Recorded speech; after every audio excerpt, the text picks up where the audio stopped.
لبای سلام علیکم. علیکم السلام. من یک سوال داشتم. بشنو. ایمان آوردن به کتاب آسمانی رسل ایمان از مقصد کتاب باشه. سلامت باشین. این برادر عزیز میپرسه که ایمان آوردن در باره کتاب‌های آسمانی یکی از رکنی از ارکان ایمان درست؟ ایمان به اعتبار مؤمن بهی 7 رکن دارد. آمنت بالله و ملائکته و کتبه و رسوله و الیوم الاخر و القدر خیره و شره من الله تعالی و البعث بعد الموت. حضرت امام اعظم در کتاب فقه اکبر همین را بیان میکنند. یکی ایمان آوردن به کتاب‌های خداوند جل و علا رکنی از رکن‌های چی است؟ یعنی ایمان است. ایمان آوردن بر کتاب‌های خداوند جل و علا باید بگویی که قول صحیح است که همه کتاب‌هایی که از جانب خداوند است ایمان آوردن گفته باید همیشه بگو که من به همه کتاب‌های آسمانی ایمان آوردم. در روایت ها آمده که کتاب به طریق دفترین شکل به تورات حضرت موسی، در زبور به حضرت داوود، انجیل به حضرت عیسی و قرآن یا فرقان به حضرت محمد علیه السلام نازل شده. غیر از این با 100 صحیفه نازل شده که در قرآن خداوند جل و علا میگوید استعیذ بالله و منهم من قصصنا علیک و منهم من لم نقصص علیک. گفته برای ما علما میگن که ایمان آوردن به کتاب‌ها ده باید همه کتاب‌های خداوند ایمان آوردن گفتن یعنی چی است؟ فرضه. در کتاب فتوای هندیه جلد 2 در صفحه 259 اومده که کافر می شود به اثبات مکان از برای خداوند. در کتاب مناهج القویم اومده است. البته قرافی و غیرش از حضرت امام اعظم، مالک، امام شافعی، امام احمد روایت کرده است با فکر قائلین جهت یعنی اطراف و جسم از برای خداوند گفته روایت آمده است. مانند این امام جعفر صادق فرموده است، چنانکه که قشیری در کتاب الرساله فرموده است، شخصی گمان کند که الله تعالی در شی است یا بر شی است یا از شی است و تحقیق شرک آورده است. زیرا اگر باشد در چیزی البته او محدود می شود که نهایت ثبوت کردگی می شود.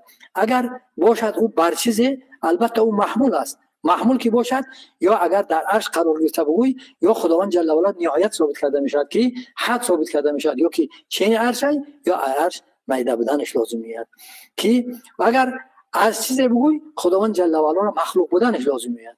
این اعتقاد حقی که اجماع نقل کرده است، حال آنکه مذهب اهل حق اتفاق کننده است که خداوند دور است از مکان گرفتن و از خاصیدن به جهات و اطراف.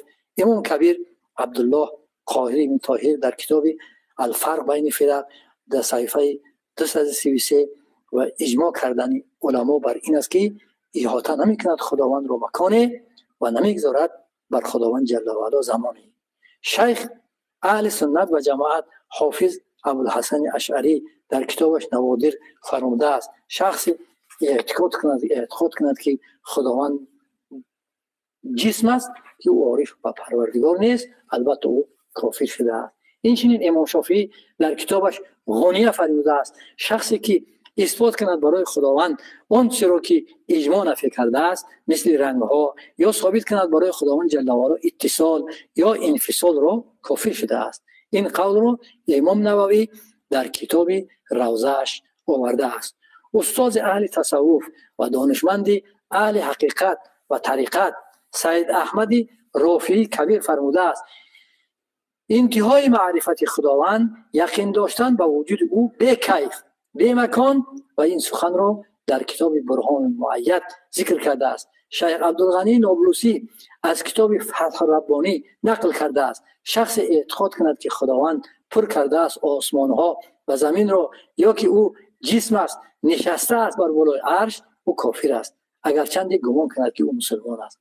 اهل سلف و خلف خلاصه اتفاق دارند که شخص اعتقاد کند که خداوند در جهت است او کافر است، چنانکه عراقی صراحتاً قائل به این است. این چنین امام اعظم، امام مالک، امام شافعی، ابو نصر اشعری، باقلانی بر این قول اتفاق دارند که علی قاری در شرح مشکات چی این قول رو در کتابش ذکر کرده است. این اعتقاد را علمای اسلام چی سلف و چی خلف همین خیلی اعتقاد دارند بر اینکه به این اعتقاد قائلند اکثر کشورهای مسلمان نشین عالم، پس مسلمان ها معتقدند که خداوند موجود است، بی مکان، بی جهت و بی کیف.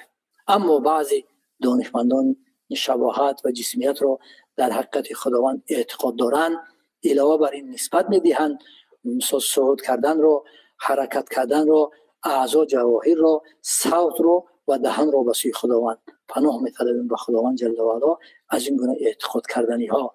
و تحقیق صراحتا که قائل است یکی از پیروان آنها که معروف به عبدالرحمن ابن سعیدی لبنانی در بعضی کتاب‌هایش نوشته است که روز نیست که خداوند تغییر نیابد و دعوا کرده است که گوینده‌اش مبتدی است. خدا نگه دارد از این خیلی اعتقاد فاسدی. اما از عامه مسلمان ها میگویند پاک با پاکی یاد میکنند خداوند تغییر میدهد و تغییر یافتن را قبول ندارد. خداوند جل و علا را سوال میکنیم سلامتی رو از این عقیده های بی حاصل.